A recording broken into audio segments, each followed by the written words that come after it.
Hi friends, இன்றைக்கி இந்த வீடியோவில் இந்த மாதிரி நம்ம கேனில் வாங்குகிற செர்ரிஸ் வந்து எந்த மாதிரி ஸ்டோர் பண்ணலாம் அப்படிங்கிறதாங்க பார்க்க போகிறோம். இந்த செர்ரி வந்து வித் ஸ்டெம்மோடு கிடைக்கும் நமக்கு. இது கூடவே இன்னும் ஒரு சில பேக்கிங் மெட்டீரியல்ஸ் வாங்கியிருந்தேன். அது கூட என்னென்னு பார்த்துடலாம்.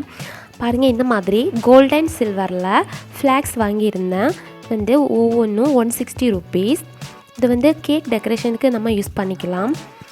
அப்புறமா வந்து இந்த மாதிரி ரெயின்போ ஸ்ப்ரிங்கிள்ஸ் வாங்கியிருந்தேன். இது வந்து 125 rupeesக்கு கிடச்சிருந்தது, 100 கிராம். அப்புறம் வந்து இந்த மாதிரி கோல்டனில் ரொம்ப சின்ன சின்ன சுகர் பால்ஸ், இது வந்து 80 rupees. இது வந்து கொஞ்சம் காஸ்ட்லி தான். ஆனால் ஆன்லைன் ரேட்டை வந்து கம்பேர் பண்ணுறப்போ ரொம்பவே கம்மி தான். ஆன்லைன்லேன்னா 160 150 அந்த மாதிரி ப்ரைஸ் ஆகும். அடுத்ததாக பார்த்திங்கன்னா choco chips, dark choco chips வந்து 45 rupees, ஒயிட் சாக்கோ சிப்ஸ் வந்து 55 rupees. ரெண்டுமே 100 கிராம் தான். நான் கேக் சேல் பண்ண ஸ்டார்ட் பண்ண இருந்து இப்போ தான் சாக்கோ சிப்ஸ் வந்து நான் வாங்கியிருக்கேன். எல்லா பொருட்களுமே நான் மேக்ஸிமம் ஆன்லைனில் வாங்கிக்கிறதுனால இதெல்லாம் ரொம்ப ரேட்டாக இருக்கும் அப்படிங்கிறதுனால நானே தான் செஞ்சுப்பேன். அடுத்தது பார்த்திங்கன்னா கொக்கோ பவுடர் 100 கிராமில் 3 பேக் வாங்கியிருந்தேன். ஒன்று வந்து ஆல்ரெடி எடுத்துட்டேன். கொக்கோ பவுட்ரு ஆன்லைனில் 1/4 கிலோ 250 ரூபாய்க்கு தான் இது வரைக்கும் வாங்கிட்டு இருந்தேன். இப்போ தான் ஃபஸ்ட் டைம் வாங்கிக்கிறேன். அடுத்ததாக பார்த்திங்கன்னா இது ஹோம்மேடு சாக்லேட்டுக்கான மோல்டு தான்.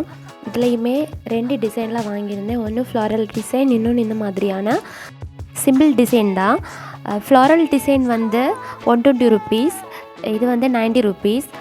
கடையில் சொன்னாங்க ஃப்ளாரல் டிசைனுக்கெல்லாம் காசு அப்படி சேஞ்ச் கிடையாது, அதோட குவாலிட்டி அப்படின்னு சொன்னாங்க. எனக்கு அப்படி பெருசாக குவாலிட்டி டிஃப்ரென்ஸ் தெரியலை, ரெண்டுமே சேமாக தான் இருந்தது. கலர் மட்டும்தான் சேஞ்சாக தெரிஞ்சுது.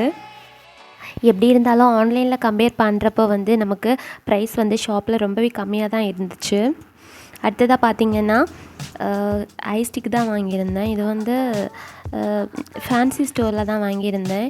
இவ்வளோவுமே 10 rupeesக்கு கிடச்சிருந்தது. இது வந்து நமக்கு கேக் சிக்கிலெல்லாம் செய்கிறதுக்கு யூஸ் ஆகும்.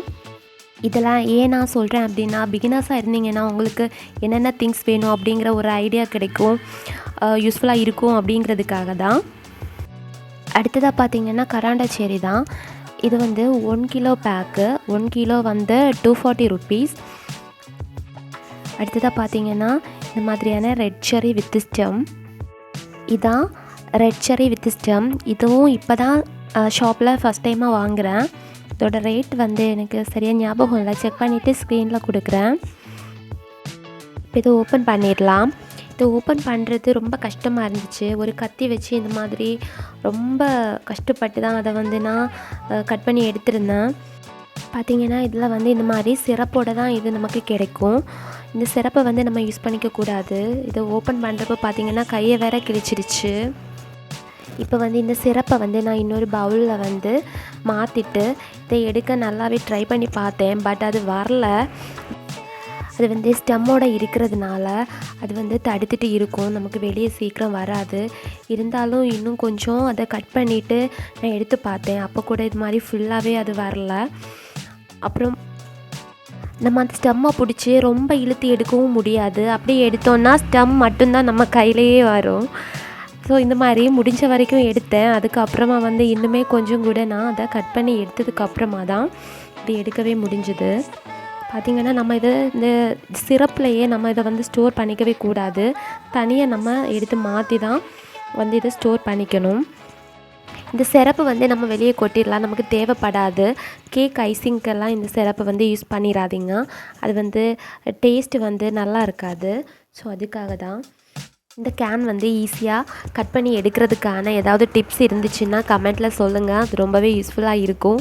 எனக்கு மட்டும் இல்லை, பார்க்குற எல்லாருக்குமே யூஸ்ஃபுல்லாக இருக்கும். பார்த்திங்கன்னா இன்னுமே இது எடுக்க முடியலை. ஸோ அதுக்காகவே இன்னும் நான் கொஞ்சம் கூட இதை ரவுண்டாக வந்து கட் பண்ணதுக்கு அப்புறமா தான் அடுத்து வந்து இதை எடுத்திருந்தேன். இதை ஓப்பன் பண்ணுறதுலேயே ரொம்ப கஷ்டமாக தான் இருந்தது. ஒரு வழியாக இந்த அளவுக்கு கட் பண்ணிட்டேன். இப்போ பார்த்திங்கன்னா ஈஸியாக வந்து எடுக்க முடிஞ்சுது. இதுலேயுமே நிறைய வந்து ஸ்டெம்மில் இருந்து வெளியே வந்திருந்தது. பாருங்கள், இவ்வளோ வந்து ஸ்டெம்மோட கிடச்சிது, இவ்வளோ வந்து ஸ்டெம் இல்லாமவே இருந்தது.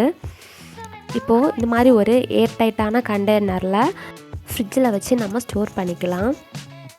கண்டிப்பாக சிரப்லேருந்து நம்ம வெளியே எடுத்து தான் ஸ்டோர் பண்ணிக்கணும், சிரப்போடவும் ஸ்டோர் பண்ணிக்க கூடாது.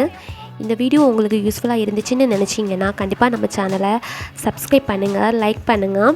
இது வரைக்கும் நம்ம சேனலை சப்ஸ்கிரைப் பண்ணி சப்போர்ட் பண்ணுற எல்லாருக்குமே ரொம்ப ரொம்ப நன்றி. தொடர்ந்து சப்போர்ட் பண்ணுங்கள். தேங்க்யூ.